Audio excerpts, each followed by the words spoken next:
আগামীকাল তুর পাহাড়ে চলে এসো। সাইয়েদনা মুসা আলাইহিস সালাম তুর পাহাড়ে চলে এসেছেন, কারণ ওনার ফিলিংস আমাদের ফিলিংস একরকম নয়। আমরা কি আল্লাহর কথা শুনি?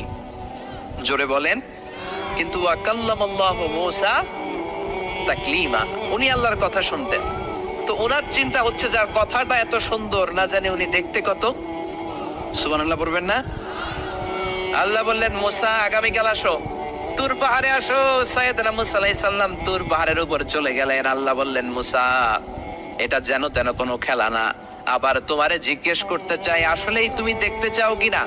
মুসা আলাইহিস সালামের এক কথা এক দাবি, দেখতে চাই। এক কথা এক দাবি, সেটা কি? আমি দেখতে চাই খোদা, আমি দেখতে চাই আপনাকে।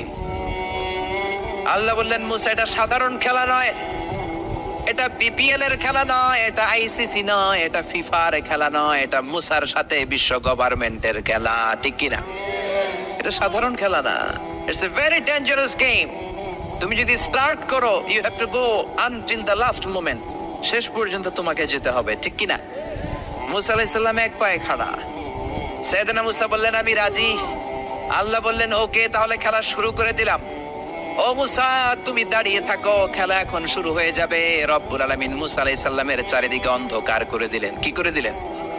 চারিদিকে 4 ফারসাক এলাকা, 1 ফারসাকে 12 মাইল, 4 ফারসাকে অনেক লম্বা একটা জায়গা, 3 × 36 কিলোমিটার জায়গা আল্লাহ অন্ধকার করে দিলেন। ঘুটঘুটে অন্ধকার, এত অন্ধকার সাইয়েদনা মুসা আলাইহিস সালাম নিজের হাতটাও নিজে দেখে না।